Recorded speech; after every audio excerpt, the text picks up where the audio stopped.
How's it going, everyone? Sinister here at the Gamer section, bringing you another review. If you enjoy our content, be sure to hit that like button and turn on the bell notifications. Basically, today's review is Luigi Mansion 3 for Nintendo Switch, and this game continues the series from the GameCube to the 3DS.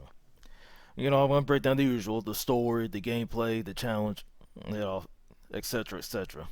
And of course, with the review score at the end. So let's get into it, shall we? Basically, the story continues like from the previous game. Luigi and company, they go on vacation at a hotel resort, but not all is what it seems. Luigi wakes up and hears screams and sees his friends all in suspended animation by his nemesis, King Boo. And of course, King Boo is not alone. He has a tag along, because basically the hosters is what brought you there in the first place. So now it's up to our timid hero here to stop him and rescue his friends. And like I said, along the way, Luigi's not alone in his quest. He has his trusty Polterpup, Professor Egag, and of course his new ally, Luigi. So, alright. Anywho, I'm just gonna move on to the graphics. And the resolution looks great on the Switch in its own right. I mean, yeah, it's like there's not gonna be any HDR, things like that.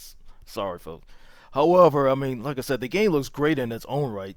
Especially it's bright and colorful during the day scenes, and dark and dreary during the night scenes.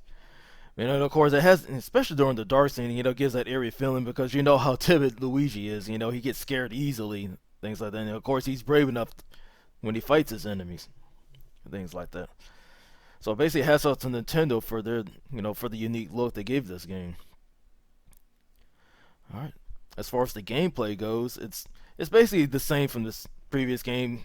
Like I said, you have your trusty flashlight, and vacuum cleaning, to go around sucking up ghosts along the way. Of course, in this game, you have to slam it a few times, especially like for money, just to defeat them and things like that. And of course, I mean the weapon that you use is called the Poltergust, to double O, and of course it's invented by Professor Egag.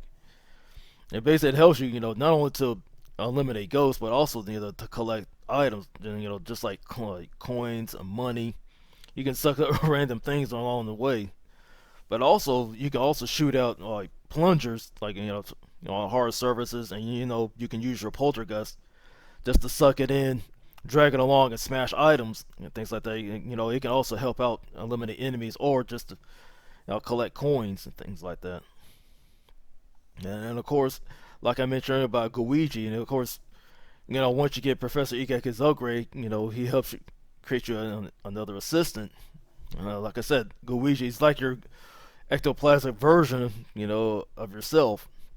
He basically does the same thing like you do, but however, the real Luigi can't, walk through cages and things like that. So basically, when it comes to walking through bars, Luigi can handle that. But however, Luigi can't get web because he melts away, and it will reverse control right back to Luigi. But however, there are times that you can use just Luigi and Luigi at the same time can go around and solve certain puzzles, so it really helps out. So basically, it's a great experience that Luigi doesn't go in at alone.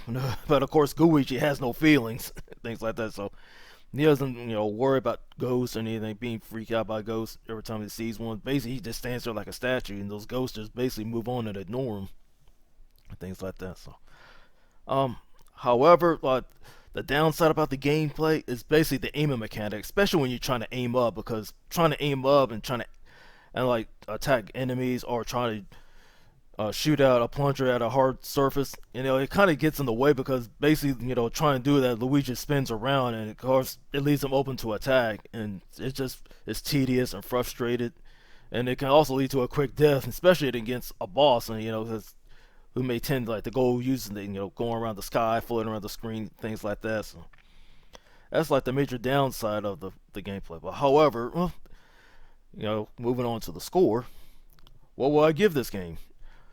I give Luigi's Mansion 3 a 4.5 out of 5. I'm gonna give the cons out of the way because usually I like to do the bad before getting to the good. Like I mentioned, with the cons, it's basically the aiming mechanic. Like I said, it gets frustrating, and also Professor Egag, he can get on your nerves after a while because usually he give you the advice once, or you're cool with it, and he tends to repeat himself every so often. That also gets annoying after Like I said, after so long, it's like he tells you the clue what you need to do, and it's all right. I get it. I mean, I can get it done. Things like that. The pros, like I said, like the graphics and the gameplay, the rest of the gameplay is great. I mean, like I said, especially with Luigi helping you out, I mean, really enhances the gameplay. It makes the game more pleasurable to play. And all in all, Luigi fans of this, they will definitely like this game. And surely the new fans should try this game out. But however, I suggest playing the previous game so that way you get a full understanding of the story and things like that. So basically, tell me what you think. Leave your comments down below. This is Sinister of the Gamer section, and be easy.